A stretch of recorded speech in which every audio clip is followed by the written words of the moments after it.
मीठी मीठी ताली से सब क्या कहेंगे? तेरे संग में रहेंगे मोहना,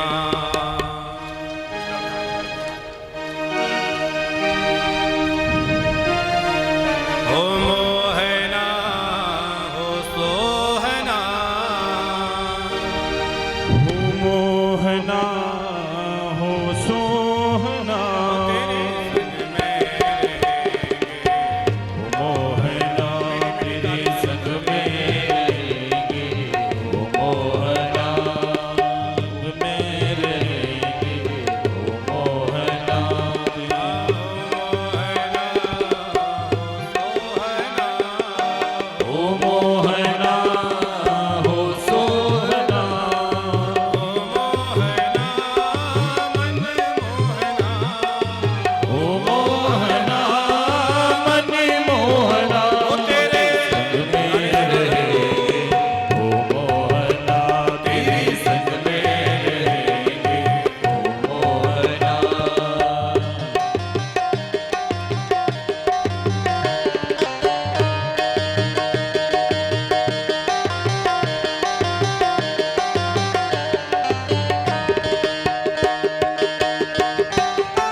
पुष्प बनो हम धागा बने, पुष्प बनो हम धागा बने, पुष्प बनो हम धागा बने, पुष्प बनो हम धागा बने, तुम पुष्प बनो हम धागा बने,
चंदा बनो हम चिकोरे बने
बोल कृष्ण कन्हैया लाल की जय हो।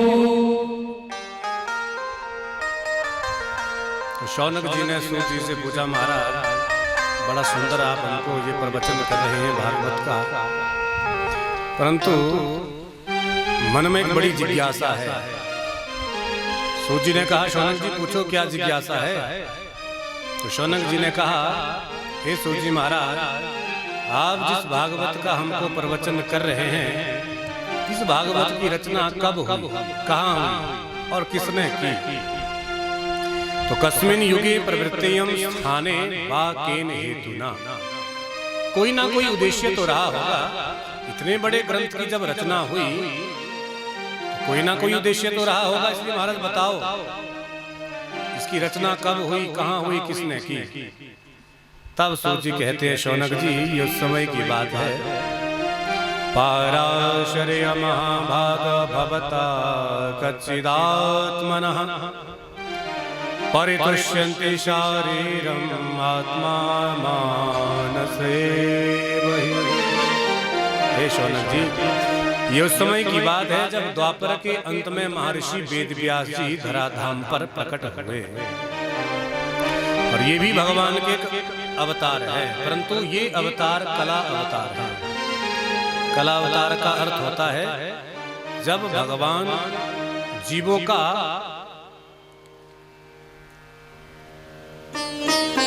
प्रवचन करके कल्याण करे, उसे कहते हैं कला अवतार। तो महर्षि वेदव्यास जी द्वापर के अंत में प्रकट हुए, तो वरावर विदु भूत और भविष्य को देखने वाले अमोघ दृष्टा पराशर ऋषि के पुत्र पराशर इति पुमान। तो पराशर ऋषि के द्वारा मत्स्य गंगा के उदर से इनका जन्म हुआ, तो द्वीप में इनका जन्म हुआ, तो इसलिए द्वैपायन कहलाए गए महर्षि वेदव्यास जी। तो जब पराशर जी प्रकट हुए तो सर्वप्रथम तो इन्होंने जीवों के कल्याण के लिए एक वेद के 4 विभाग किए, क्योंकि वेद उस समय केवल एक ही था और उसका नाम था ऋग्वेद। परंतु वेदों की भाषा बड़ी कठिन क्लिष्ट, वेदों को पढ़ना बड़ा मुश्किल, और यदि कोई व्यक्ति पढ़ने का प्रयास करता भी तो वो भी अर्थ का अनर्थ कर देता। तो एक वेद के 4 विभाग किए, वेद हो गए 4, ऋग्वेद, यजुर्वेद, सामवेद और अथर्ववेद। परंतु फिर भी पराशर महर्षि वेदव्यास जी ने क्या देखा कि लोग फिर भी वेदों को पढ़ते नहीं, क्योंकि वैदिक भाषा ही बड़ी कठिन है। देखो संस्कृत वैसे तो देववाणी है, बड़ी मीठी वाणी है, परंतु संस्कृत को समझना और पढ़ना थोड़ा सा मुश्किल होता है। तो महर्षि वेदव्यास जी को लगा अब इन जीवों के कल्याण के लिए क्या करूं, क्योंकि वेदों को पढ़ना इनके बस की बात नहीं, और यदि कोई एकाधा व्यक्ति वेद को पढ़ता तो उसका अर्थ का अनर्थ कर देता। तो एक एक करके महर्षि वेदव्यास जी ने 17 पुराण रच डाले, पंचम वेद महाभारत की भी रचना की, परंतु फिर भी लोगों की उनमें कोई रुचि नहीं। अब तो महर्षि वेदव्यास बड़े दुखी, हे भगवान अब क्या करूं, अरे हमारा तो अवतार ही जनमानस के कल्याण के लिए हुआ है, अब कैसे इन जीवों का कल्याण करें। अब खिन्न मन, दुखी मन, उदास निराश अपने आश्रम में बैठे थे। सो तुरंत उसी समय महर्षि नारद जी का आगमन हुआ। नारद जी को जैसे वेदव्यास जी ने देखा, बढ़िया आसन बिछाया, उस पर बिठाया, स्वयं उनको प्रणाम करके उनके पास में बैठे। तो नारद जी तो भगवान के मन है। नारद जी ने तुरंत पूछ लिया, अरे व्यास जी क्या बात है, आप बड़े परेशान लग रहे हैं, बताओ क्या समस्या है। तो सारी कथा व्यथा व्यास जी ने बतलाई और बोले महाराज अब आप ही बताओ, इन जीवों का कल्याण करने के लिए मैं क्या करूं। हमने 4 वेद बनाए, 17 पुराण रच डाले, परंतु फिर भी जीव इनको पढ़ता नहीं, तो क्या करें।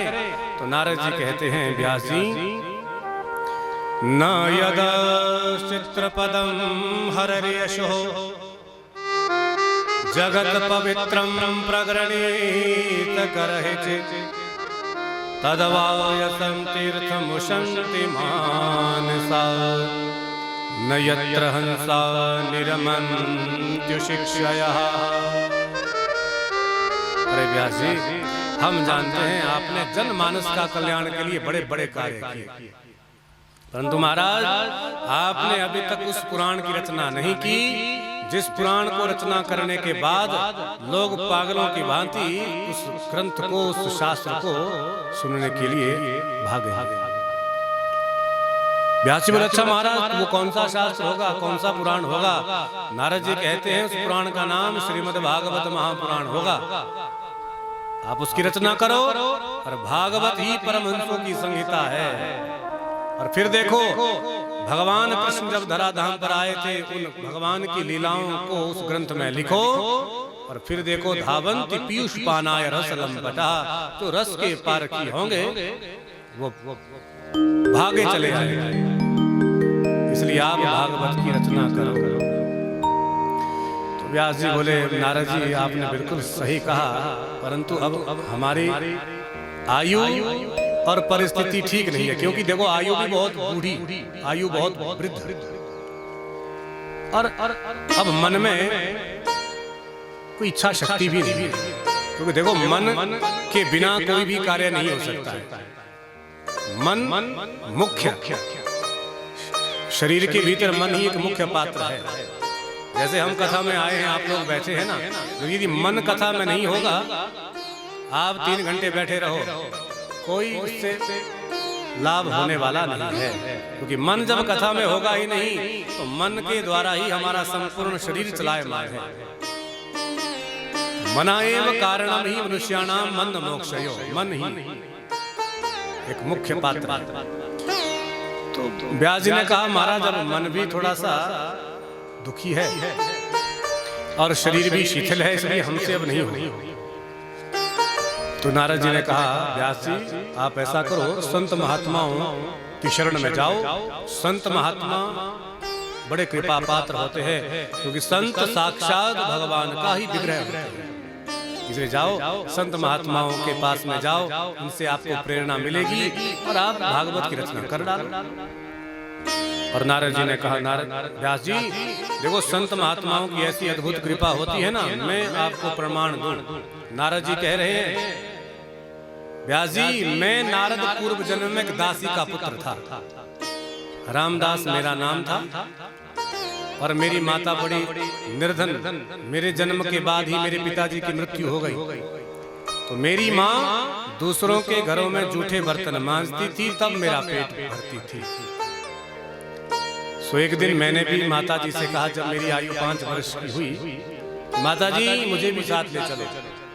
तो एक दिन मेरी माँ मेरे कहने से मुझे भी अपने साथ में ले गई। और देखो भगवान की ऐसी कृपा हुई, जिस दिन मैं उस घर में गया जहाँ मेरी माता जी काम करती थी, उस दिन कुछ संत महात्मा उस घर में आए। और संत महात्मा तो बड़े भजनानंदी होते हैं, भजन कीर्तन के रसिक होते हैं। तो जैसे ही वो संत महात्मा भजन कीर्तन करने लगे, तो मैं भी उनके पीछे तालियां बजाने लगा, कीर्तन गाने लगा। 5 वर्ष की मेरी आयु थी, रामदास मेरा नाम। अब तो मैं रोज जब माता जी के साथ उस घर में जाने लगा, तो 4 महीने के लिए संत महात्मा आए थे, तो दिन रात मैं भी उनकी खूब सेवा करता गया। जब वो भोजन करते तो उनकी मैं खूब भोजन में सेवा करता, उनकी जूठी पत्तल उठाता, उनके साथ में कीर्तन करता, उनके चरणों को दबाता। और 4 महीने में मुझे भगवान की भक्ति का ऐसा भूत लगा कि मैं उन संत महात्माओं का दीवाना हो। और जब 4 महीने बाद वो महात्मा जी जाने लगे, तो मैं भी उनके पीछे पीछे भागा। तो मेरी माता जी ने, जो बहुत बूढ़ी थी, उन्होंने महात्माओं के पैर पकड़े और महात्माओं से कहा, महाराज जी ये मेरे बुढ़ापे का सहारा है, इसे मत ले जाओ। तो नारद जी कहते हैं, व्यास जी जब मैं उनके पीछे जाने लगा, तो महात्माओं ने जब मेरी माँ की परिस्थिति को देखा रोती हुई, तो महात्मा बोले, अच्छा बेटा रामदास जाओ, तुम वापिस अपने घर जाओ, तुम्हारी माता जी बिल्कुल अकेली हैं, इनकी सेवा करो, और हम तुमको तो मंत्र दे देते हैं, घर में ही उसका जप करते रहना, और जब माता जी पधार जाएंगी, स्वर्ग सिधार जाएंगी, तब तुम हमारे पास चले आना। तो मैं उन संत महात्माओं के वचनों को सुन करके रुक गया, ना चाहते हुए भी अपनी माता जी के पास घर में रहने लगा, और जिस मंत्र को मुझे दिया था उसी मंत्र का जाप करने लगा। परंतु मेरा मन घर में बिल्कुल नहीं लगा, मेरा मन तो उन संत महात्माओं के साथ में ही चला गया। तो एक दिन की बात, मैं नदी के किनारे उन संत महात्माओं के ही विषय में सोच रहा था, और उतने में ही मेरे मित्रों ने मुझे दौड़ करके खबर सुनाई। एकदां निर्गतांगे दुह्यन्ति निशिगां वचि, सर्पो दशपता स्पृष्टः कृपणा कालचोदिता। दौड़े दौड़े मेरे मित्र आए और बोले, भैया रामदास गजब हो गया। मैंने कहा, भैया क्या हो गया? बोले, भैया तुम्हारी माँ मर गई। एकदां निर्गतांगे दुह्यन्ति निशिगां वचि। तो मेरी माँ कैसे मरी?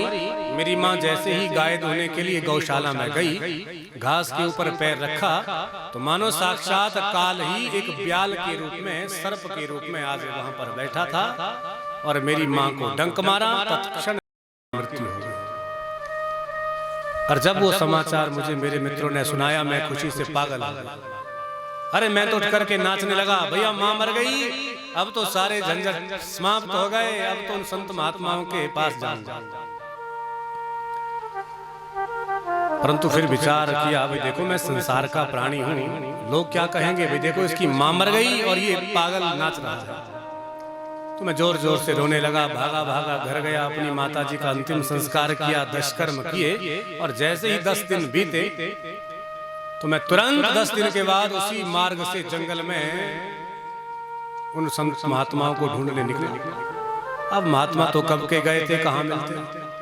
तो चारों तरफ उन महात्माओं को मैंने जंगल में ढूंढा। जब वो मुझे कहीं नहीं मिले, तो मैं एक वृक्ष के नीचे आंख बंद करके भगवान का ध्यान करने बैठ गया। और मैं मन ही मन में भगवान की झांकी का दर्शन करने लगा और परिस्थिति मेरी इतनी बन गई कि मानो मुझे लग रहा था कि साक्षात भगवान ने मुझे मेरे मन में दर्शन दे दिए और मुझे लगा कि भगवान मुझसे प्रसन्न हो गए हैं, साक्षात रूप में मेरे सामने खड़े होंगे। तो जैसे ही मैंने आंख खोली तो बाहर कुछ भी नहीं था। अब तो मैंने फिर से आंख बंद करके एक बार नहीं 1000 बार उस झांकी का दर्शन करना चाहा, परंतु फिर भगवान ने मुझे अपनी सूरत कभी नहीं दिखाई। अब तो मैं भगवान के लिए ऐसा दीवाना हो गया, ऐसा पागल हो गया, मैं जोर जोर से रोने लगा, चीखने लगा, अरे प्रभु, यदि आपने मुझे दर्शन नहीं देने थे तो मेरे मन में आपने अपनी झांकी मुझे क्यों दिखाई। तो उसी समय आकाशवाणी हुई, अभिपक्व कषायाम दुर्दर्शो कुयोगिनः। भगवान बोले, बेटा रामदास, अभी तुम परिपक्व नहीं हो, और जब तुम परिपक्व हो जाओगे अगले जन्म में, तब तुमको मेरा साक्षात दर्शन होगा, तब तक मेरा भजन करो। तो मैंने भगवान से कहा, अच्छा प्रभु, यदि मैं परिपक्व नहीं था तो आपने अपनी रूप सुधा की चटनी मुझको क्यों चटाई, मुझे हृदय में दर्शन क्यों दिए। अरे जब मैं परिपक्व हो जाता तब आप मुझे दर्शन देते। भगवान बोले, बेटा रामदास, वो तो हमने तुम्हारे मन में अपनी झांकी तुमको इसलिए दिखाई, तुम अभी बालक हो और तुम कहीं अपने मन में ये विचार ना कर लो कि भगवान भगवान कुछ नहीं होते, सब कहने की बातें हैं, कपोल कल्पनाएं हैं। अरे हम इतने समय से भगवान का भजन कर रहे हैं, परंतु आज तक भगवान ने हमको दर्शन नहीं दिए। तो इसीलिए बेटा, भगवान होते हैं तभी मैंने अपनी झांकी तुम्हें तुम्हारे मन में दिखाई, परंतु जब तुम्हारा दूसरा जन्म होगा तब साक्षात तुम मेरा दर्शन करोगे। तब तो मैं आंख बंद करके ऐसा ध्यान मैंने लगाया कि सारा कल्प ही जब समाप्त हो गया, सब जीव जंतु डूब करके पानी में मर गए, सारी सृष्टि ही जलमग्न हो गई और मैं भी उस कल्प में मेरी भी मृत्यु हो गई। और जैसे मेरी मृत्यु हुई तो अगले ही कल्प में मैं रामदास दासी का पुत्र ब्रह्मा जी की सृष्टि में ब्रह्मा जी का ही मानस पुत्र बन करके नारद के रूप में देखो आज साक्षात तुम्हारे सामने प्रकट हो गया हूँ। बोल नारद जी महाराज की जय हो। तो नारद जी कह रहे, देखो व्यास जी, ये संत महात्माओं की कृपा का चमत्कार है। तो संतों का संग ऐसा अद्भुत होता है, सच्चे भजनानंदी संत महात्मा किसी को जीवन में मिल जाए तो समझो उसकी नैया पार लग गई, पक्की बात। कहां तो एक दासी पुत्र 5 वर्ष की आयु का बालक सृष्टि में नारद बन करके ब्रह्मा जी की मानस सृष्टि में प्रकट हो गया। तो नारद जी कहते हैं, और जैसे ही मैं नारद बन करके सृष्टि में प्रकट हुआ तो मुझे अपने पूर्व जन्म की स्मृति बिल्कुल याद थी। तब तो मैं जन्म लेती सीधा भगवान लक्ष्मी नारायण के पास बैकुंठ भागा, और भगवान लक्ष्मी नारायण के सामने मैंने ऐसा अद्भुत ठुमक ठुमक कर नृत्य किया कि भगवान मेरे नृत्य को देख करके अति प्रसन्न हो गए। तो क्या कहते हैं नारद जी, कितना सुंदर भाव है नारद जी का। व्यास जी, देवदत्ता में मां बीणा, देवदत्ता में मां बीणा, देवदत्ता में मां बीणा, देवदत्ता में मां, देवदत्ता में मां बीणा,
नारद जी महाराज का बड़ा सुंदर भाव, बड़ी अद्भुत स्तुति नारद जी ने भगवान के सामने की।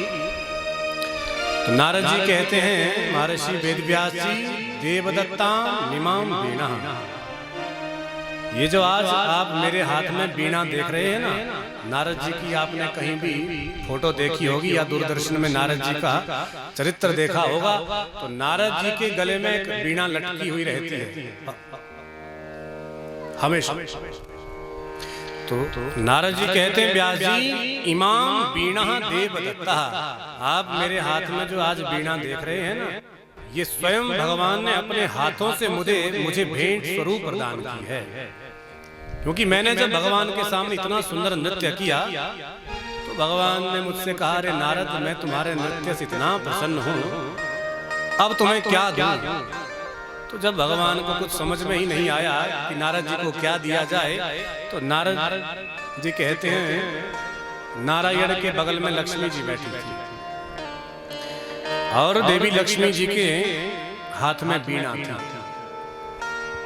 और ये वीणा भगवान ने उपहार स्वरूप, भेंट स्वरूप अपनी पत्नी लक्ष्मी जी को दी है।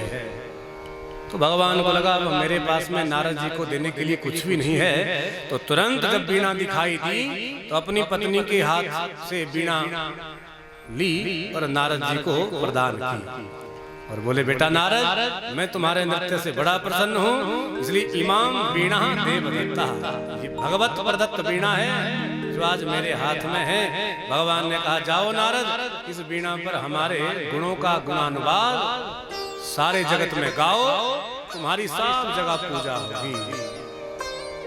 तो देखो व्यास जी, मैं मानवों में जाऊं, दानवों में जाऊं, कहीं भी जाऊं, सर्वत्र मेरी पूजा होती है। तो ये मेरी पूजा नहीं, उन भगवान के नाम की पूजा है। ये जाओ, संत महात्मा की चरण शरण ग्रहण करो तो आपका भी कल्याण होगा। नारद जी तो अंतर्ध्यान हुए, व्यास जी ने संत महात्माओं की शरण ली और कालांतर में महर्षि वेदव्यास जी के मन में भागवत प्रकट हुई। तो गणेश जी का आवाहन किया, व्यास जी कहते गए और गणेश जी लिखते गए और होते करते 18,000 श्लोकों की पावन संहिता, जिसका नाम भागवत महापुराण रखा, उसका निर्माण हो गया। बोलिए भागवत महापुराण की जय हो। जब भागवत बनकर के तैयार हो गई, अब व्यास जी को लगा, देखो भागवत की रचना तो हो गई, अब इसको किसको सुनाया जाए? क्योंकि भागवत परमहंसों की संहिता है, तो सबसे पहले सुनाई भी किसी परमहंस को ही जाएगी। तो चारों तरफ अपना मन दौड़ाया, कोई नजर में नहीं आया। अंत तो गत्वा ध्यान आया, हे भगवान, अरे मेरा बेटा शुकदेव, उससे बड़ा संसार में और कौन परमहंस होगा, कौन महात्मा होगा जो जन्म लेते ही एकांत जंगल में बैठ गया भगवान का भजन करने। सो तुरंत अपने 2 शिष्यों को बुलाया और दोनों को भागवत का एक बड़ा सुंदर श्लोक पढ़ाया।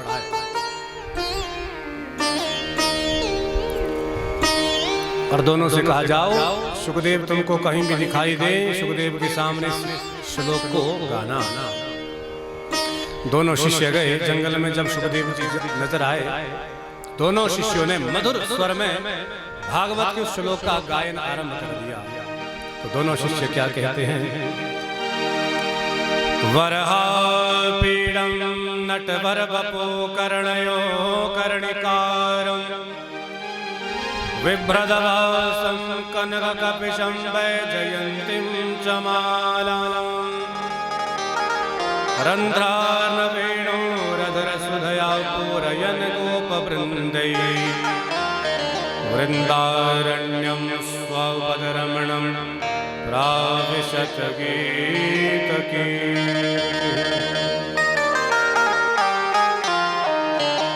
जैसे ही शुकदेव जी ने ये श्लोक सुना तो एकदम आंखें खुल गई। हे भगवान, अरे इतने भी कोई सुंदर संसार में हो सकते हैं भला? क्योंकि इस मंत्र में, श्लोक में भगवान की सुंदरता का ही वर्णन है। तो कैसे हैं भगवान? वरहापीडं नटवर वपु, मोर मुकुट, पीतांबरधारी, और बंसी वाले छैल छबीले सांवले सलोने से श्रीधाम वृंदावन में कृष्ण कन्हैया लाल जब गायों को चराने जंगल जाते हैं, रास्ते में गायों के पीछे चलते हैं तो वराह पीड़म नटवर बपो कर्णयो कर्णिकारम। तो गायों को पीछे पीछे जब बंसी बजाते हुए कन्हैया जाते हैं, भगवान जाते हैं, तो रास्ते में कनेर का एक पुष्प मिल जाता है। तो उस पुष्प को तोड़ करके अपने कानों में कुंडल बना करके पहन लेते हैं। तो कुंडल एक कभी दाहिने कान में पहनते हैं, कभी बाएं कान में। तो ऐसी मनमोहक छवि भगवान की है, जिस छवि को देख करके सारा ब्रजमंडल भगवान का दीवाना है। तो इतनी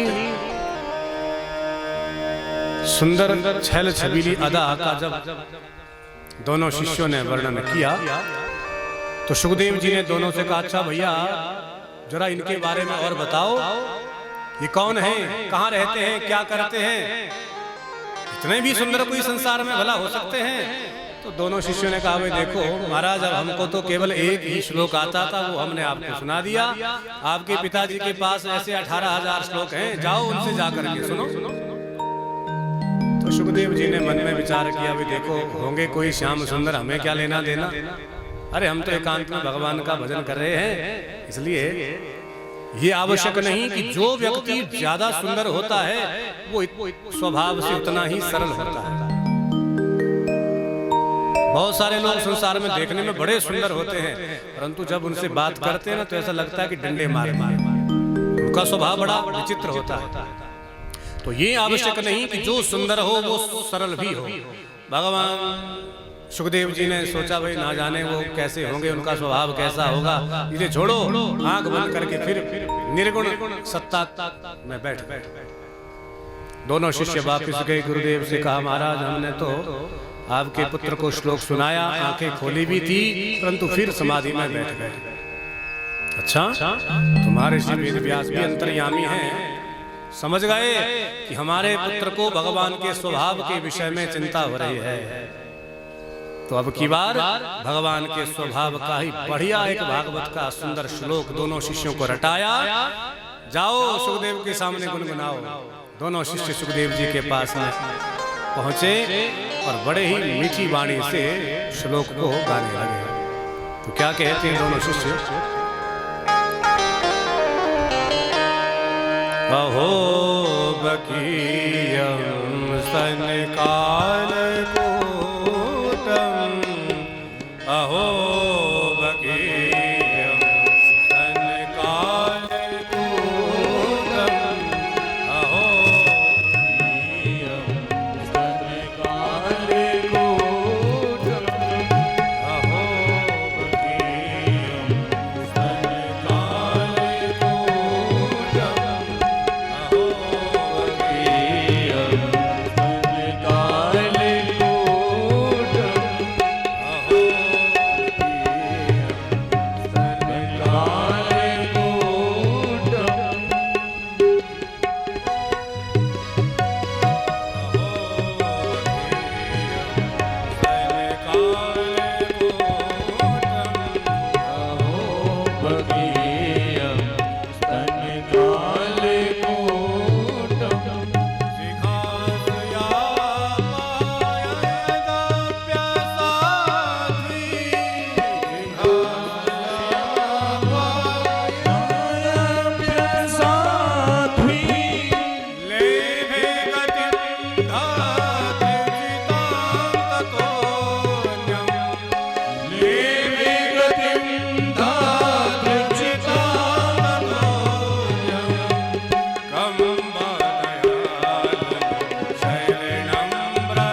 भाषा बड़ी मीठी है परंतु समझना थोड़ा कठिन है, हम तभी बार बार कहते हैं।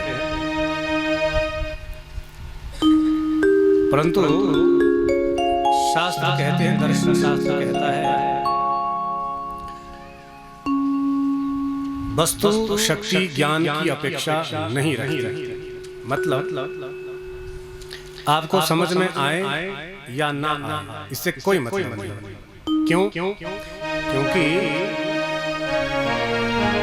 गलती से यदि जहर पी लेंगे ना तो मरना पड़ेगा, और उसी प्रकार जाने अनजाने यदि भगवान का नाम हमारे कान में जाएगा, संस्कृत देववाणी, तो उससे हमारा कल्याण होगा ही होगा, ये पक्की बात है, चाहे हमको समझ में आए अथवा ना आए। आग को गलती से छुओगे तो जलाएगा, उसी प्रकार ये भागवत के श्लोक अमृत हैं। तो इसलिए गलती से पियो, जानबूझ करके पियो, अनजाने में पियो, समझ में आए अथवा ना आए इससे कोई प्रयोजन नहीं। ये हमारे भीतर जा करके हमारे भीतर सकारात्मक ऊर्जा का संचार करते हैं, इसमें कोई संदेह नहीं है।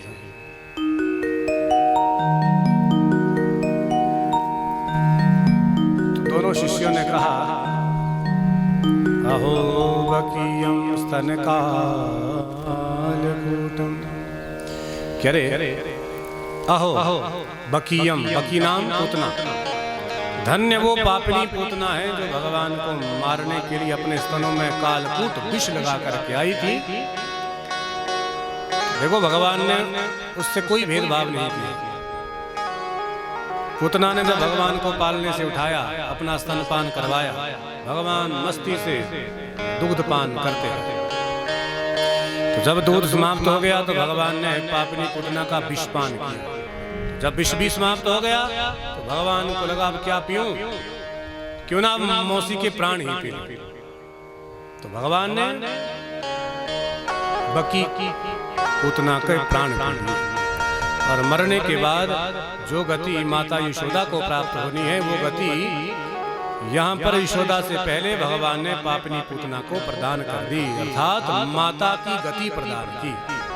क्योंकि बालक जिस स्त्री का दुग्ध पान करता है वो उसकी माता तुल्य ही होती है। इसलिए अहो बकीयम, धन्य वो पापनी बकी है, पूतना है जो आई तो भगवान को मारने थी, परंतु भगवान ने उस पापनी पूतना को भी माता की संज्ञा प्रदान कर दी। तो ऐसे दीन दयालु की शरण में कौन जाना नहीं चाहेगा।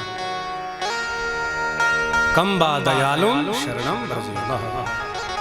जब सुखदेव जी ने ये सुना कि ऐसे दीन दयालु हैं, तब तो सीधे समाधि तोड़ करके भगवान याद करते करते अपने पिताश्री के पास में गए। मन में विचार क्या कर रहे हैं, नाम तुम्हारा तारणहारा, कब तेरा दर्शन होगा, जिसकी रचना इतनी सुंदर वो कितना सुंदर होगा, वो कितना सुंदर होगा। नाम तुम्हारा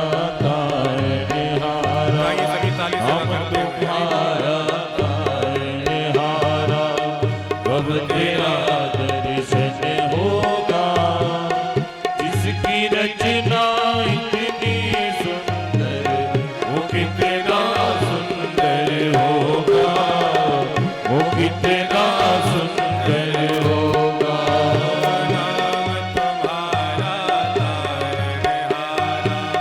नाम तुम्हारा तारणहारा, अब तेरा दर्शन होगा, जिसकी रचना इतनी सुंदर वो कितना सुंदर होगा, वो कितना सुंदर होगा।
कोई नहीं हमारा है। भव से पार उतरने तो भव से पार उतरने तो प्रीतों की सरगम होगी। हाँ भव से पार उतरने तो गीतों की सरगम होगी। जिसकी रचना इतनी सुंदर वो कितना सुंदर होगा, वो कितना सुंदर होगा। ओ नाम तुम्हारा तारनहारा, नाम तुम्हारा तारनहारा, कब तेरा दर्शन होगा। जिसकी रचना इतनी सुंदर वो कितना सुंदर होगा, वो कितना सुंदर होगा।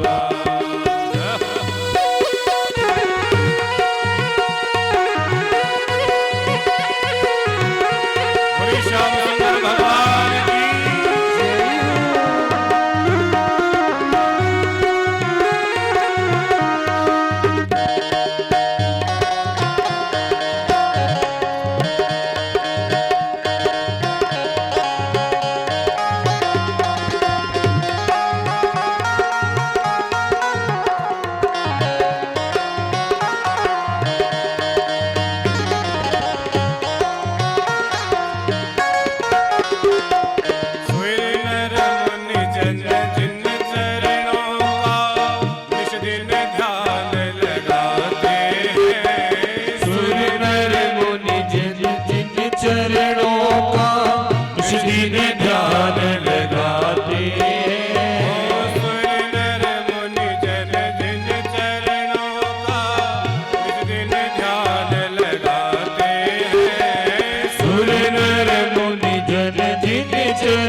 सुखदेव जी दौड़े दौड़े अपने पिताजी के पास में गए महर्षि वेदव्यास को दंडवत प्रणाम किया, चरणों में लोटपोट हो गए और पिताजी ने सुखदेव जी का निरीक्षण परीक्षण करके समय पा करके अपने पुत्र सुखदेव जी को श्रीमद् भागवत महापुराण का अध्ययन करवाया। तो सूत जी कहते हैं शौनक जी और फिर सुखदेव जी ने वही भागवत मेरे गुरुदेव सुखदेव जी ने राजा परीक्षित को सुनाई जब उनको 7 दिन में मरने का श्राप लगा। तो शौनक जी ने हाथ जोड़ करके पूछ लिया, महाराज बहुत बहुत बढ़िया आपने कहा कि भागवत परमहंसों की संगीता और सुखदेव जी तो परमहंस हैं, इसमें कोई संदेह नहीं, क्योंकि जन्म से ही जो एकांत में भगवान का भजन करने बैठ गए थे, तो उससे बड़ा संसार में और कौन संत होगा, परमहंस होगा। तो ये तो हमारी समझ में बात आ गई कि सुखदेव जी परमहंस थे और सबसे पहले उनको भागवत पढ़ाई गई, परंतु महाराज ये हमारी समझ में अभी तक नहीं आया कि राजा परीक्षित कौन थे। उनको ये भागवत फिर सुखदेव जी ने क्यों सुनाई और क्यों उनको श्राप लगा? क्या वो भी कोई महात्मा थे, संत थे? इसलिए महाराज जरा थोड़ा सा हमको राजा परीक्षित के विषय में बतलाओ। तब सूर्य कहते हैं शौनक जी, राजा परीक्षित का जीवन परिचय जानने के लिए हमको महाभारत काल में जाना पड़ेगा। तो उस समय की बात है, यदा मृधे कौरव सृंजयानां वीरेश्वथो वीरगतिं गतेषु बृकोदरा विदधगदा विमर्शः भगनोरुदण्डे धृतराष्ट्रपुत्रे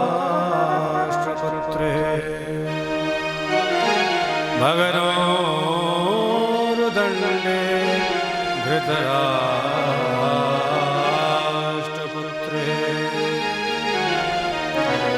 हे शौनक जी, उस समय की बात है जब कौरव और पांडवों के बीच में कुरुक्षेत्र की भूमि में बड़ा भारी संग्राम चल रहा था, महाभारत का युद्ध हो रहा था। धर्म क्षेत्र कुरुक्षेत्र में आप सबने कथा सुनी है। महाभारत का युद्ध जब कौरव और पांडवों के बीच में चला तो 18 दिन तक बड़ा भयानक युद्ध था। तो सूजी कहते हैं उसी समय की बात है, यदा मृधे कौरव सृंजयानां, कौरव और पांडवों में युद्ध हो रहा है। कौरव 100 भाई हैं और पांडवों ने उन सभी के सभी को मृत्यु के घाट उतार दिया। 100 में से केवल एक भाई शेष बचा है, वो कौन? दुर्योधन। और दुर्योधन की भी भीम ने अपनी गदा से जंघा तोड़ दी, पुरुभेदन कर दिया। बृकोदरा विदधगदा विमर्शः, और भीम भी युद्ध भूमि में अपनी अंतिम सांसें गिन रहा है। आकाश में तमाम चील गौए घूम रहे हैं, जहां उनका मन करता है शवों पर बैठ करके मांस नोचते हैं। वीरेश्वथो वीरगतिं गतेषु, कुछ चील और कौए दुर्योधन को भी मरा हुआ समझ करके उसके ऊपर झपटते हैं मांस नोचने के लिए। तो जैसे तैसे दुर्योधन अत्यंत संत्रस्त अवस्था में उनको भगाता है, हटाता है। तो जब ये दृश्य अश्वत्थामा ने देखा तो उनसे सहन नहीं हुआ, क्योंकि अश्वत्थामा दुर्योधन का मित्र है। दौड़ करके आया युद्ध भूमि में। अश्वत्थामा ने दुर्योधन का सिर अपनी गोद में रखा और रोते हुए पूछा, भैया दुर्योधन, मैंने आपका नमक खाया और मुझसे तुम्हारी दुर्दशा देखी नहीं जाती, इसलिए बताओ क्या अंतिम इच्छा है, मरने से पहले क्या चाहते हैं? तो दुर्योधन बोला, अरे मित्र अश्वत्थामा, यदि आप सच्चे मेरे मित्र हैं, मैं केवल आपसे एक बात चाहता हूं। हम 100 भाई थे, सब के सब मारे गए, मैं एक शेष बचा हूं, मैं भी मरने ही वाला।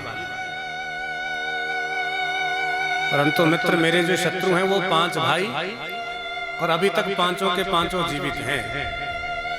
तो मित्र पांचों में से एक भी कम हो जाए ना तो मैं शांति से मरूंगा, बस यही अंतिम इच्छा है। तो तुरंत अश्वत्थामा ने प्रतिज्ञा की, मित्र दुर्योधन यदि आपकी ऐसी इच्छा है तो मैं तुम्हारे सिर की सौगंध खाता हूं, प्रतिज्ञा लेता हूं कि कल प्रातःकाल सूर्योदय होने से पहले ही मैं उन 5 पांडवों के सिर काट करके आपके समक्ष ला करके रख दूंगा। जाओ मेरी प्रतिज्ञा। अब अश्वत्थामा ने प्रतिज्ञा की, युद्ध भूमि से चला गया।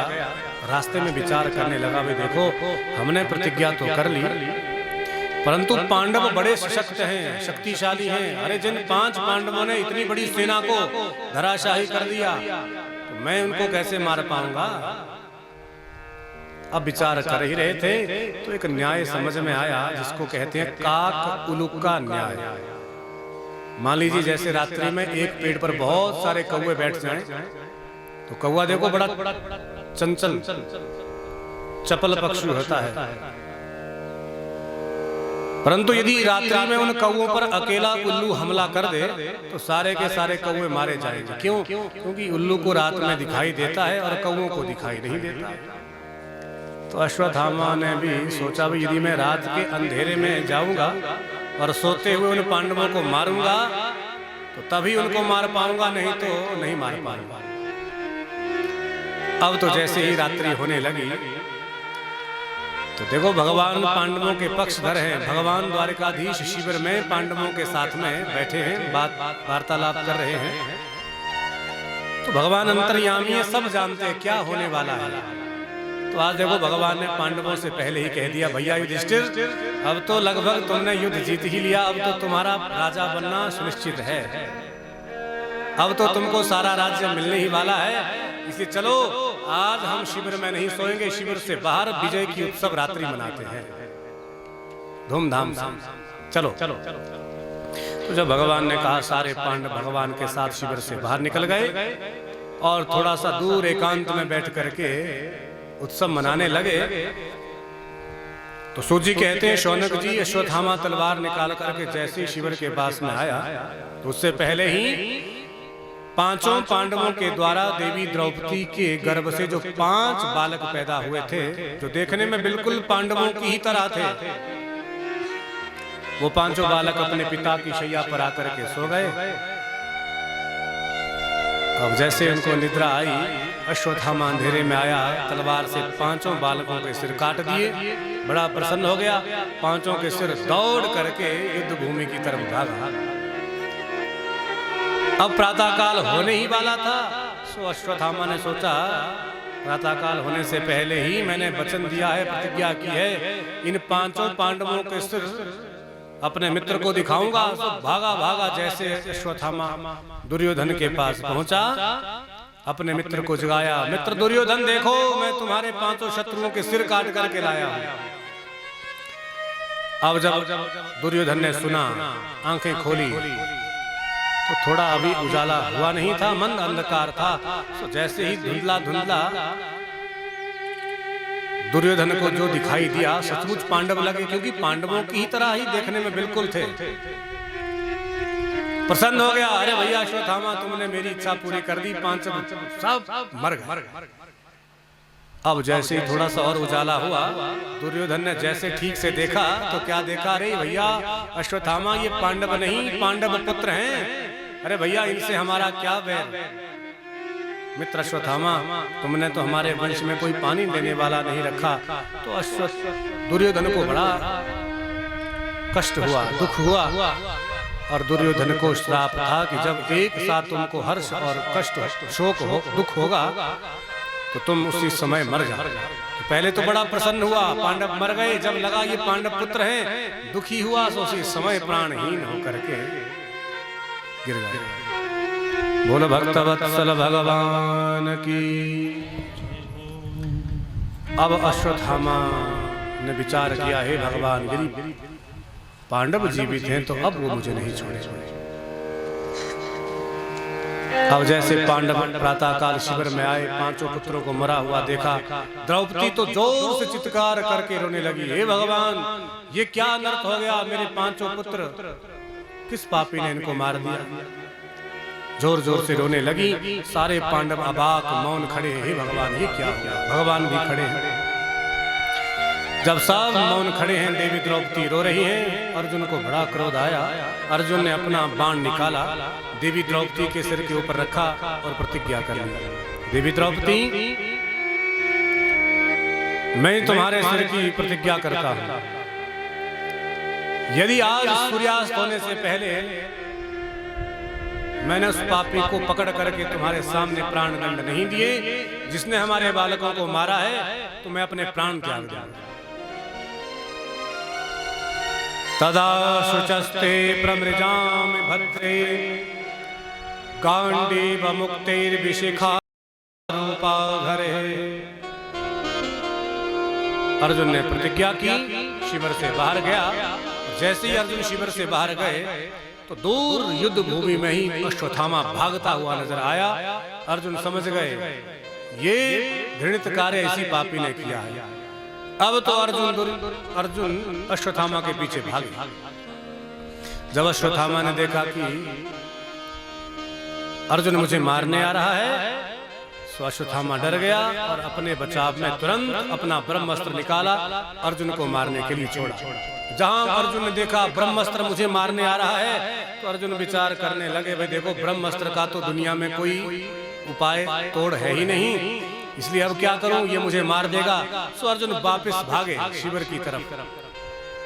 भगवान शिविर में खड़े थे, तो दौड़ करके अर्जुन आए और भगवान के चरणों में हाथ जोड़ करके विनती करने लगे, प्रभु कृष्ण कृष्ण महाबाहो भक्तानां भयंकरः त्वमेको दह्यमानानां पवर्गोऽसि संसृते। हे कृष्ण, हे महाबाहो, कृष्ण कृष्ण महाबाहो भक्तानां भयंकरः, आप भक्तों के रक्षक हैं, इसलिए मैं अर्जुन आपसे अपनी रक्षा का अपनी रक्षा की भीख मांग रहा हूं, इसलिए प्रभु रक्षा करो, रक्षा करो। भगवान बोले, अर्जुन क्या हुआ, किससे रक्षा करूं? बोले महाराज वो देखो मुझे मारने के लिए अश्वत्थामा ने ब्रह्मास्त्र छोड़ा। तो भगवान बोले, भाई देखो अर्जुन, क्या तुम भूल गए हमने युद्ध होने से पहले ही प्रतिज्ञा की थी कि मैं महाभारत के युद्ध में शस्त्र नहीं उठाऊंगा। तो लड़ाई तुम्हारी है, झगड़ा तुम्हारा है, तुम लड़ो।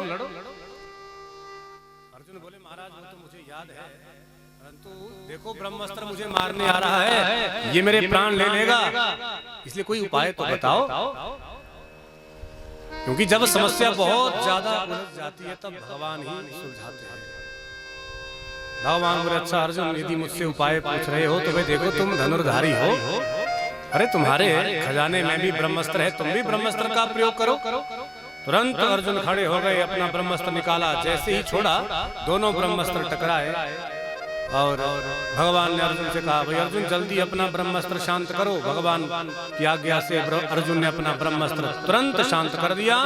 दोनों अस्त्र जब शांत हुए, अर्जुन दौड़ करके गए, अश्वत्थामा को पकड़ा, जकड़ा, रस्सियों से बांध करके पशुओं की भांति घसीटते हुए आज देवी द्रौपदी के सामने अश्वत्थामा को पटक दिया।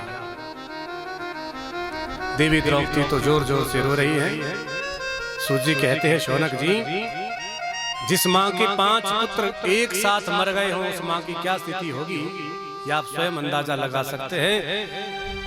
माता शिशूनां निधनं सुतानां निशम्य घोरं परितप्यमानां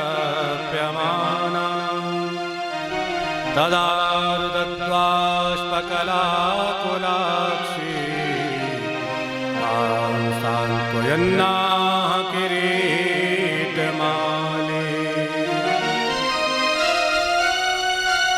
अर्जुन बोले, देवी द्रौपदी अपने आंसू पोंछ लो, देखो यही वो पापी है जिसने हमारे पुत्रों को मारा है, इसलिए मैं अभी तुम्हारे सामने इसको प्राण दंड दूंगा, इसे मार दूंगा। देवी द्रौपदी ने अपने आंसू थोड़े पोंछे और आंखें खोली, भी जरा देखो तो सही कौन है ये।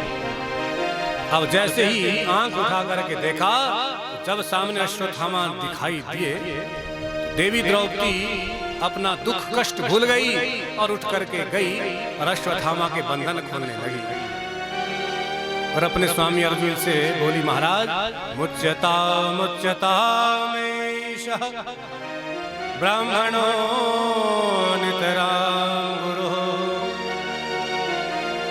अरे स्वामी, यदि अश्वत्थामा ने ही हमारे पुत्रों को मारा है, अब देखो जो होना था सो तो हो गया, अब क्या ब्राह्मण को मारने से हमारे पुत्र वापिस लौट आएंगे? ये ब्राह्मण हैं, इसलिए महाराज इनको छोड़ दो। मुच्यता मुच्यता मुच्यता। अर्जुन बोले, अरे देवी, क्या तुम पागल हो गई हो? अरे तुम्हारे 5 पुत्रों को अभी अभी दुष्ट ने मारा है और तुम कह रही है इसे छोड़ दो। और देवी, मैंने प्रतिज्ञा की है कि मैं इसे प्राण दंड दूंगा, इसलिए मैं क्षत्रिय हूं, अपनी प्रतिज्ञा नहीं तोड़ूंगा। तो देवी द्रौपदी और युधिष्ठिर जी का एक स्वर, वे देखो जो होना था सो हो गया, अब ब्राह्मण को मारने से कोई लाभ नहीं, इसलिए इसे छोड़ दो। परंतु भीम और अर्जुन का एक स्वर, कुछ भी हो हम इसे नहीं छोड़ेंगे, हम इसे मार देंगे। अब जब समस्या बहुत ज्यादा उलझ गई, क्या करें, मारे या छोड़े, तो अर्जुन ने फिर से हाथ भगवान के सामने जोड़े और कहा कि प्रभु, अब आप ही बताओ क्या करें। भगवान ने कहा, अच्छा अर्जुन मुझसे पूछते? बोले, हाँ प्रभु, अब आप ही समस्या का समाधान करो। तो भगवान कहते, अर्जुन मैं तो केवल शास्त्रों की बात कहूंगा। अर्जुन बोले, अच्छा महाराज, तो आपका शास्त्र क्या कहता, जरा वही बता दो।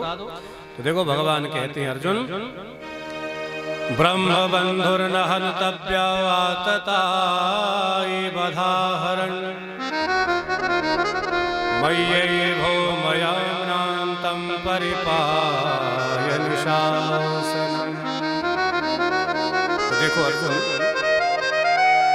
शास्त्र कहते हैं कि ब्राह्मण चाहे कैसा भी हो, वो पतित हो, अधम हो, अज्ञानी हो, दुष्ट हो, दुराचारी हो, अथवा कितना भी बड़ा उसने पाप कर्म किया हो, परंतु शास्त्रों में लिखा है कि ब्राह्मण को कभी भी मारना नहीं चाहिए। देखो स्वयं भगवान कह रहे हैं, ब्रह्म बंधुर्न हन्तव्य आततायि बधाहरण। परंतु अर्जुन, शास्त्र में एक बात और भी लिखी है। अच्छा महाराज, और क्या लिखा है? कि ब्रह्म बंधु न हन्तव्यम परंतु आततायि बधाहरण। आततायी चाहे कोई भी हो, मतलब आततायी कहते हैं जो छोटे छोटे निरपराध सोते हुए बालकों को जो मारे, किसी मन चले को, पागल को, कोई मतवाले को, कोई राह चलते को अनायास बिना किसी मतलब से मारे, उसे कहते हैं आततायी। तो जो निरपराध का वध करे उसे आततायी कहते हैं। इसलिए इसने छोटे छोटे सोते बालकों को मारा है, ये चाहे कोई भी हो इसे मार दो, शास्त्र कहता है। तो आततायी बधाहरण मय्यैवो मयाम्नान्तं परिपायन शासनम् इति वेदानुशासनम। वेद भगवान कहते हैं, शास्त्र कहते हैं, इसलिए ब्राह्मण चाहे कैसा भी हो उसे मारो मत, और आततायी कोई भी हो उसे छोड़ो मत, उसे मार दो। अब जो तुमको ठीक लगे तुम करो। भगवान तो मौन हो गए। अर्जुन जोर से हंसे, वाह, अरे प्रभु, हमने तो आपसे समाधान मांगा था, आपने तो समस्या और ज्यादा बढ़ा दी। एक तरफ कह रहे हैं कि ब्राह्मण को कभी मारना नहीं चाहिए, और एक तरफ कह रहे हैं आततायी कोई भी हो उसे मार दो। तो महाराज, एक ही व्यक्ति के साथ में दो दो बातें कैसे संभव हो सकती हैं? मारो भी और छोड़ो भी। भगवान ने कहा, भाई देखो अर्जुन, हमने जो कहना था हमने कह दिया, अब तुम्हें जो ठीक लगे वो तुम करो, तुम विचार करो। तो तब अर्जुन ने अपनी बुद्धि पर जोर डाला, मेधा पर जब जोर डाला तो अर्जुन के मन में एक विचार आया। अभी देखो भगवान कह रहे थे, पूज्य विप्र सकल गुणहीना शूद्र न गुण गण वेद प्रवीणा परहित सरसी धर्म नहीं भाई पर पीड़ा सम नहीं अघमाही। भगवान कह रहे थे, वपनम द्रविणादानं स्थाना निर्यापणं तथा एष हि ब्रह्मबन्धूनां बधोला न्योस्ति देहिकः। भाई नीति में लिखा है, वपनम द्रविणा दानम स्थाना निर्यापणम तथा। जब कोई ब्राह्मण ऐसा निंदनीय नीच कर्म करे या कोई बड़ा भारी नामी ग्रामी व्यक्ति कोई नीच कर्म करे, पाप कर्म करे, उसको मारो मत, उसे दंड मत दो। क्या करे?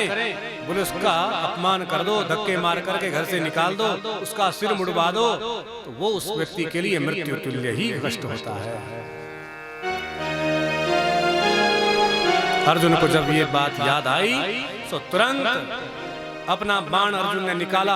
अश्वत्थामा के माथे में बड़ी दिव्य मणि थी, बाण से मणि को उखाड़ फेंका और सिर मुड़वा करके धक्के मार करके शिविर से जब बाहर निकाला तो अश्वत्थामा को लगा, हे भगवान, ऐसा अपमान करने से तो यदि पांडव मुझे मार ही देते तो अपमान की मृत्यु ज्यादा भयंकर है। इससे बढ़िया तो मुझे प्राण दंड दे दिया होता, मार दिया होता तो ठीक था। तो मन में बड़ा भारी अश्वत्थामा के कष्ट हुआ। तो अर्जुन की प्रतिज्ञा का मान भी रह गया और ब्राह्मण को मारने से भी अर्जुन बच गए। अब अश्वत्थामा विचार करने लगा, भाई देखो, इन पांडवों ने मेरा बड़ा भारी अपमान किया, इसलिए मैं इनको छोड़ूंगा नहीं। इनके वंश में तो मैं कोई पानी देने वाला भी नहीं रखूंगा, और मुझे पता है इनके वंश में एक बालक अभी और है। कौन? वो है अभिमन्यु का पुत्र, देवी उत्तरा के गर्भ में जो पल रहा है, मैं उस बालक को भी मार दूंगा। विचार करने लगा और इधर भगवान ने पांडवों से कहा, भाई देखो पांडवों, अब आपने युद्ध जीत लिया है, अब सारा राज्य तुम्हारा हो गया है, इसलिए अब मैं भी अपनी द्वारिका के लिए चलता हूँ। बहुत समय मुझे हस्तिनापुर में हो गया, मेरे परिवार वाले मेरी राह देख रहे होंगे, इसलिए अब मुझे आज्ञा दो, अब मुझे रोको। तो पांडवों ने भी सोचा, भाई भगवान बिल्कुल ठीक कह रहे हैं, देखो जब जब हमारे ऊपर कष्ट आए द्वारिकाधीश हमारे साथ रहे, परंतु अब सारी समस्याओं का समाधान हो गया, सारे कौरव मारे गए हैं, इसलिए भगवान को रोकना अब ठीक नहीं, इसलिए इनको अब विदा कर दिया। तो भगवान को भेजने के लिए पांडवों ने एक बढ़िया रथ सजाया। सारी प्रजा भगवान को प्रणाम कर रही है। भगवान द्वारिका जाने के लिए बिल्कुल तैयार हैं।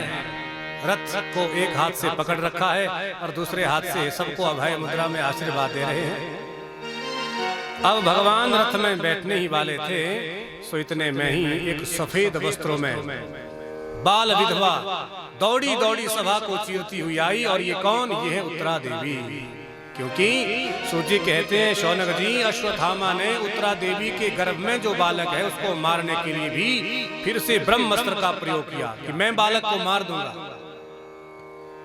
जब वो ब्रह्मास्त्र उत्तरा देवी के गर्भ में उसने प्रवेश किया तो देवी उत्तरा को लगा, हे भगवान, मुझे लग रहा है कि मेरे गर्भ में जो बालक है इसकी मृत्यु होने वाली है, क्या करूं, कहां जाऊं?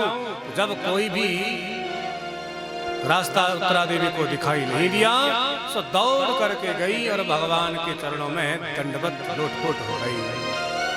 बोल द्वारिकाधीश भगवान की जय हो।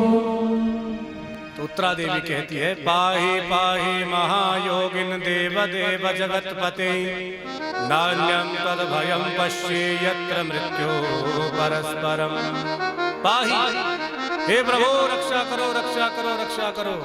भगवान ने पहले तो पहचाना ही नहीं ये कौन है। भगवान ने दोनों हाथों से उत्तरा देवी को उठाया। जब देखा, अरे देवी उत्तरा, आप, क्या हुआ, किससे रक्षा करूं? तो देवी उत्तरा कहती है, प्रभु मैं नहीं जानती, परंतु इतना जानती हूं कि मेरे गर्भ में जो बालक है उसको कोई मारना चाहता है। और प्रभु मेरी तो केवल आपसे एक प्रार्थना है कि मैं मरूं या बचूं, इससे कोई मतलब नहीं, परंतु मेरे गर्भ में जो बालक है इसकी मृत्यु नहीं होनी चाहिए। भगवान बोले, देवी चिंता मत करो। भगवान ने तुरंत अपना अंगूठे के समान रूप बनाया। भगवान उत्तरा देवी के गर्भ में गए।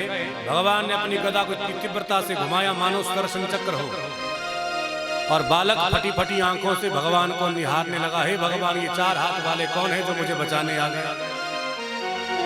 भगवान ने अपनी गदा से ब्रह्मास्त्र का निरावरण किया, ब्रह्मास्त्र को शांत किया। और जब ब्रह्मास्त्र शांत हुआ, भगवान तुरंत बाहर निकल करके आए। देवी उत्तरा से बोले, देवी उत्तरा अब कैसा लग रहा है? उत्तरा देवी बोली, प्रभु अब मुझे ऐसा लग रहा है कि मेरे गर्भ में जो शिशु है, बालक है, उसकी आपने रक्षा कर दी। तभी तो भगवान का नाम भक्त वत्सल कहलाया गया। बोलो भक्त वत्सल भगवान की जय हो।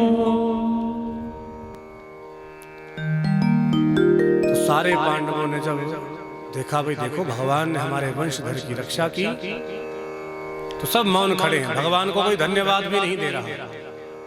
तो देवी कुंती ने जब देखा, भाई देखो इतना बड़ा काम मेरे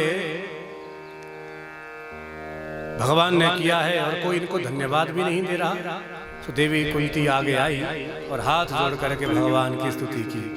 नमस्ते पुरुषं त्वाद्यं ईश्वरं प्रकृते परः अलक्ष्यं सर्वभूतानां अन्तर्बहिरवस्थितः कृष्णाय वासुदेवाय देवकी नंदनाय च नंदगोपकुमाराय गोविंदाय नमो नमः। नमस्ते पुरुषं त्वाद्यं। हे प्रकृति से परे परम पुरुष परमात्मा, आपको प्रणाम है। और प्रभु अभी अभी आपने इतना बड़ा कार्य किया, मेरे वंशधर की रक्षा की, और कोई आपको धन्यवाद भी नहीं दे रहा है। ठीक है, आकाश अनंत है तो क्या हुआ? जैसे आकाश देखो अनंत है, इसका कोई अंत नहीं है, परंतु फिर भी पक्षी तो अपने अपने सामर्थ्य से उड़ते ही हैं। तो उसी प्रकार भगवान की गुणानुवादों का गायन तो कोई नहीं कर सकता, परंतु फिर भी भक्त लोग अपनी अपनी मति के अनुसार भगवान की स्तुति तो करते ही हैं। इसलिए हे परम पुरुष परमात्मा, आपको प्रणाम है। प्रभु मैं आपसे कुछ मांगना चाहती हूँ। भगवान बोले, अरे बुआ, ये आज आप उल्टी गंगा क्यों बहा रहे हैं? मैं भगवान थोड़ी हूँ, मैं तो आपके भाई का बेटा वासुदेव का पुत्र वसुदेव का पुत्र वासुदेव कृष्ण हूँ। देखिए कुंती बुआ कहती है, प्रभु आज आप अपनी माया का मोह का पर्दा मेरी आंखों पर मत डालना। जब जब भी मैंने आपको जानने का प्रयास किया, तब तब ही आपने अपनी माया का पर्दा मेरी आंखों पर डाला, और मैं आपको अपने भाई का बेटा मान करके ही रह जाती हूँ। परंतु प्रभु आज अपनी माया का पर्दा मेरी आंखों पर मत डालना। मैं आज आपको पहचान गई। इतना बड़ा काम भगवान के अतिरिक्त और कोई नहीं कर सकता।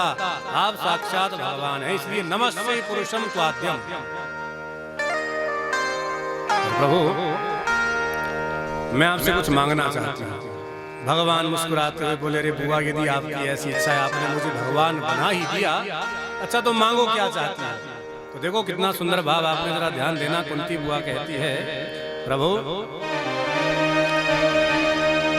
विपदा सन्तु न शश्वत तत्र तत्र जगद्गुरो भवतो दर्शनम यत स्याद पुनर्भव दर्शनम विपदो नैव विपदः संपदो नैव संपदः विपदा नारायण स्मृति संपन्ना नारायण विस्मृति। प्रभु मैं बस आपसे केवल एक ही वर मांगती हूं कि जब भी संसार में मेरा जन्म हो तो मुझे केवल दुख ही दुख देना, मैं कभी सुखी हो ही नहीं पाऊं। तो आप जरा ध्यान देना, भगवान से कुंती मांग रही हैं तो क्या मांगा? दुख। हम आप जैसा कोई आदमी होता ना, भगवान सामने आ जाए तो ना जाने हम उनसे क्या क्या ना मांग लेते। और दुख तो कभी हम स्वप्न में भी भगवान से नहीं मांगते, परंतु कुंती बुआ ने भगवान से दुख मांगा। विपदा संतु न शश्वत तत्र तत्र जगत गुरु। भगवान भी हैरान हो गए, हे भगवान, अरे बुआ ये आप क्या मांग रही हैं? अरे दुख भी कोई मांगने की चीज है, पर आप दुख क्यों चाहती हैं? तो कुंती बुआ कहती है, प्रभु देखो जब जब भी मेरे जीवन में कष्ट आए, दुख आए, तब तब आप द्वारिका अपने परिकर को छोड़ करके मेरे साथ में आए। मुझे आज भी याद है जब मेरा बेटा भीम छोटा था, तो दुर्योधन ने उसको मारने के लिए विष के लड्डू दे दिए। और जब मुझे सूचना मिली कि भीम मर गया, मैंने प्रार्थना की तो आपने ऐसा आशीर्वाद दिया, भीम जीवित तो हो ही गया, परंतु विष खाने के बाद भीम के शरीर में 10,000 हाथियों का बल पराक्रम आ गया। तो मरे हुए को जीवित कौन कर सकता है, और 10,000 हाथियों का बल विष खाने से आ गया, तो ये तो सब आपकी ही कृपा है। इसलिए गरल सुधार को करहि मिताई, गरल सुधार को करहि मिताई, गरल सुधार को करहि मिताई। गोपद सिंधु अनल शीतलाई, गोपद सिंधु अनल शीतलाई, गरल सुधार को करहि मिताई, गरल सुधार को करहि मिताई। प्रभु गरल सुधा, जहर भी अमृत बन जाता है कब, जब आपकी कृपा होती है तब। रिपु करहि मिताई, शत्रु सामने से लड़ने आ रहा हो और आपकी दृष्टि हो जाए तो शत्रु भी मित्र बन जाता है। और गौपद सिंधु अनल शीतलाई। और अभी अभी प्रभु देखो, महाभारत का युद्ध जब सामने आया तो मुझे लगा अरे मेरे 5 पुत्र एक तरफ और एक तरफ बड़े बड़े पितामह भीष्म जैसी इच्छा मृत्यु वरदान वाले महारथी, तो मुझे लगा मेरे पुत्र मर जाएंगे, परंतु जब आप मेरे पुत्र अर्जुन के सारथी बने तो उसी समय मुझे विश्वास हो गया कि अब मेरे पुत्रों का बाल भी बांका नहीं हो सकता है। तो गौपद सिंधु अनल शीतलाई, इतना बड़ा शत्रुओं का भरा हुआ समुद्र महाभारत, कौरव पक्ष, इतने बड़े शत्रुओं के भरे हुए समुद्र को भी आपने मेरे पुत्रों से आसानी से पार करवा दिया। जैसे रास्ते में जब गाय चलती है ना, गौपद सिंधु अनल शीतलाई, तो गायों के चलने से जब रास्ते में गड्ढे हो जाते हैं खुर से, तो जैसे कोई बालक उन गड्ढों को आसानी से पार कर जाता है, वैसे ही मेरे बालकों ने भी शत्रुओं से भरे हुए समुद्र को आसानी से पार कर लिया। इसलिए प्रभु मुझे दुख ही दुख देना। राम नाम एक अंक है, बाकी सार सब शून्य। सुख के माथे सिल पड़े जो हरि हृदय से जाए, बलिहारी वा दुख के जो पल पल नाम जपाए। कुंती बुआ कहती है, प्रभु ऐसे सुख से कोई लाभ नहीं, ऐसी संपत्ति से कोई लाभ नहीं जिसमें आपका भजन ना हो सके। इसलिए सुख के माथे सिल पड़े जो हरि हृदय से जाए, बलिहारी बात दुख के जो पल पल नाम जपाए। इसलिए वही दुख बहुत बढ़िया है जिसमें आपका भजन होता है, और दुख में ही भगवान का भजन होता है सही में। खुशी से सुख में बहुत कम ही लोग कर पाते हैं। इसलिए राम का नाम, भगवान का नाम एक सार है, और बाकी सार सब शून्य। राम नाम एक अंक है। तो भगवान से बुआ कुंती ने दुख मांगा तो भगवान के खजाने में दुख तो था नहीं, क्योंकि भगवान तो आनंद सिंधु सुख राशि हैं। दुख तो हमको संसार से ही मिलता है। यो यद्यपि बीजम लभते तादृशम फलम। हम वर्तमान में जैसा कर्म करेंगे भविष्य में वही हमारा भाग्य बनता है। अच्छे करेंगे तो अच्छा मिलेगा, बुरे कर्म करेंगे तो बुरा ही भोगना पड़ेगा। तो दुख भगवान हमें नहीं देते हैं। हम जिस संसार में रह रहे हैं ये दुखों का ही घर है, क्योंकि भगवान ने इसके बाहर एक बोर्ड, एक फट्टा जैसे लिखा होता है, दुकान के बाहर बोर्ड लगे होते हैं, जैसे आपकी दुकान में भी लगा होगा, दुकानदार है। तो उसी प्रकार भगवान ने संसार के बाहर लिख दिया दुखालयम शाश्वतम, ये दुखों का घर है। तो हम संसार में दुखों के घर में आए हैं, तो फिर यहाँ पर सुखी कहाँ से होंगे? तो भगवान हमको दुख नहीं देते हैं, संसार से ही हमको दुख मिलता है, अपने कर्मों के अनुसार ही सुख दुख हम सबको मिलता है। तो भगवान बोले अच्छा बुआ, यदि आपकी ऐसी श्रद्धा है तो जाओ, अब हम द्वारिका नहीं जाएंगे, हम यहीं आपके ही साथ में रहेंगे। तब तो सारे पांडव प्रसन्न हो गए और सबने भगवान का बड़ा दिव्य स्वागत किया और बड़े मधुर मंगल भगवान का सबने मीठे मीठे स्वर से भगवान की स्तुति की, गीत गाया। बोल द्वारिकाधीश भगवान की जय हो। इसलिए आइए हम आप भी मीठी मीठी ताली से प्रयास करेंगे सभी मस्ती से। और आज की कथा का अंतिम भजन विश्राम भी होगा, इसके बाद विशेष चर्चा कल होगी। तो का यजमान परिवार की तरफ से और व्यासपीठ की तरफ से बहुत बहुत धन्यवाद, आप लोग आए। तो कोई भी बिना भोजन करके नहीं जाएगा, ये हम यजमान की तरफ से अपने आप ही बोल देते हैं। तो जो आए हैं तो महाप्रसाद भोजन ग्रहण करके ही आप सब अपने अपने गंतव्य को लौटें। तो आइए मीठी मीठी ताली से सबसे पहले क्या कहते हैं, जिसकी लागी रे लगन भगवान में, वो जिसकी लागी रे लगन भगवान में, उसका दिया तो जलेगा तूफान में। वो जिसकी लागी रे लगन भगवान में, उसका दिया तो जलेगा तूफान में। वो जिसकी लागी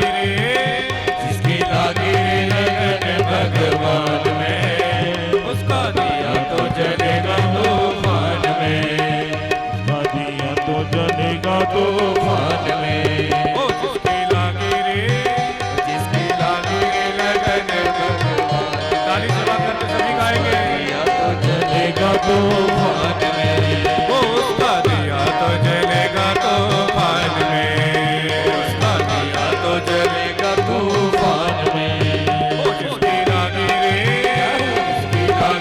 लगन भगवान में, उसकी लागी लगन भगवान में, उसका दिया तो जलेगा तूफान में।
सबके बिगड़े काम रे।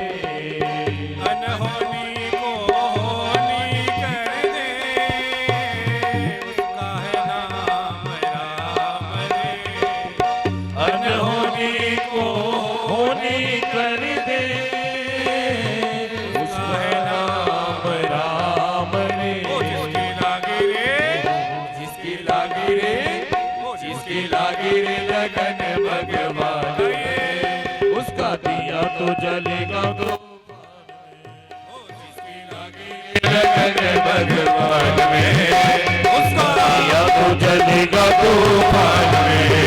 उसकी लागी लगन भगवान में, उसका दिया तो जलेगा तूफान में। उसका दिया तो जलेगा तूफान में, उसका दिया तो जलेगा तूफान में, उसका दिया तो जलेगा तूफान में। बोल द्वारिकाधीश भगवान की जय हो, भागवत भगवान की जय हो, आज के आनंद की जय हो, जय जय श्री राम।